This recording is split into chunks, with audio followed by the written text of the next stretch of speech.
شروع اللہ کا نام لے کر جو بڑا مہربان نہایت رحم والا ہے۔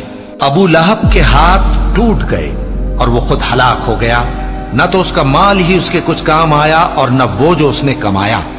وہ ضرور بھڑکتی ہوئی آگ میں داخل ہوگا، اور اس کی بیوی بھی جو ایندھن سر پر اٹھائے پھرتی ہے، اس کے گلے میں مونج کی رسی ہوگی۔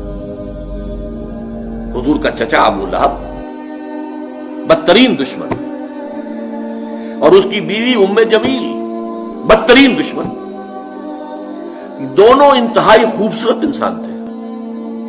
ابو لہب سرخ سفید رنگت، بڑی بڑی آنکھیں، بہت خوبصورت انسان تھا، اسی لیے اس کا نام تو غالباً عبد العزا تھا، اگر مجھے مغالطہ نہیں لگ رہا ہے، بلکہ یہ تو اس کی کنیت بن گئی تھی۔ ابو لہب جیسے کہ لہب کہتے ہیں دہکتا انگارہ، تو یہ تو دہتے انگارے کے مانند ہے، اس کی سرخ و سفید رنگت جو ہے، اس کی آنکھیں جو ہے بڑی بڑی، لیکن بدقسمت بدبخت حضور کا انتہائی دشمن، اور ام جمیل اس سے بڑھ کر دشمن۔ یہ بتانا مشکل ہے کہ کون زیادہ بڑا دشمن تھا۔ ذاتی طور پر حضور کو جو تکلیفیں پہنچائی ہیں وہ باہر کے لوگ نہیں پہنچا سکتے تھے، لیکن یہ تو گھر کے لوگ تھے، انہیں کون روکے۔ بنو ہاشم کا جو ایک حصار حاصل تھا حضور کو، جب تک کہ ابو طالب کا انتقال نہیں ہوا ہے، اس وقت تک بنو ہاشم حضور کے حفاظت کرنے والے تھے، لیکن یہ تو خود بنو ہاشم میں سے ہے، اور ایک دیوار بیچ رہائش ہے ابو لہب کی اور حضور کی، اور یہ بیوی جو ہے اوپر سے دیوار کے اوپر سے گندگی پھینکتی ہے حضور کے گھر میں صحن کے اندر۔ صبح تہجد کے لیے حضور اٹھتے تھے اور جاتے تھے بیت اللہ کے پاس، جا کر وہاں عبادت کرتے تھے، راستے میں کانٹے بچھاتی تھی، کانٹے لگے۔ سخت ترین ایذا پہنچانے والی عورت جو ہے وہ ام جمیل بیوی۔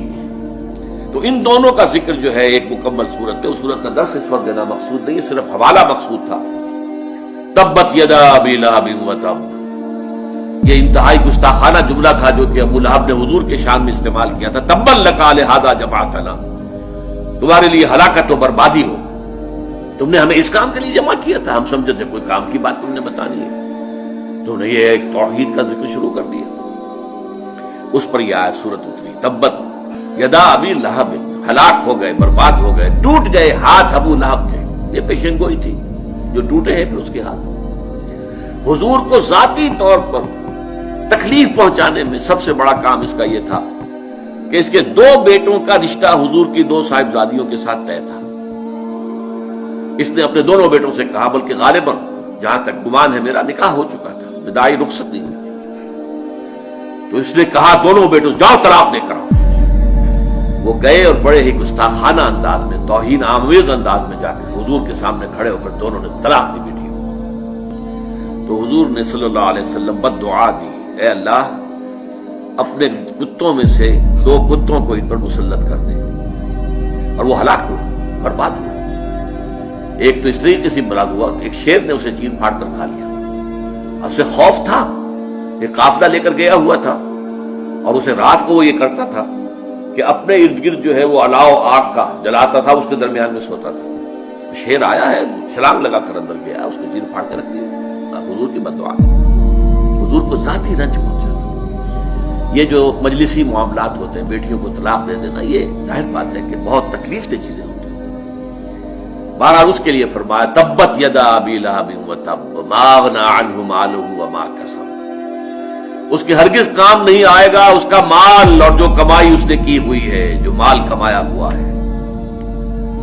سیصلی نارا، ان قریب جہنم میں جھونک دیا جائے گا، ذات لہب، اس کے نام کے حوالے سے ہم لائے، جو بھڑک رہی ہوگی شعلوں کی طرح، جیسے یہ ابو لہب ہے شعلہ، شعلے کا باپ، شعلے والا، تو آگ بھی شعلوں والی ہوگی۔ سیصلی نارا ذات لہب وامرأتہ، اور اس کے ساتھ ہی اس کی بیوی بھی حمالۃ الحطب، جو کہ ایندھن لے لے کر آئے گی اور اس آگ میں اور ڈالے گی تاکہ اور آگ بھڑکے۔ سیصلی نارا ذات لہب وامرأتہ حمالۃ الحطب فی جیدہا حبل من مسد، اس کے گردن کے اندر ایک موٹی سی رسی ہوگی باندھ کی، جس سے گردن چھل رہی ہوگی۔ یہ جہنم کے عذاب کی ایک شکل ہے جو دکھائی جا رہی ہے، اس کی حقیقت تو وہی جا کر واضح ہوگی۔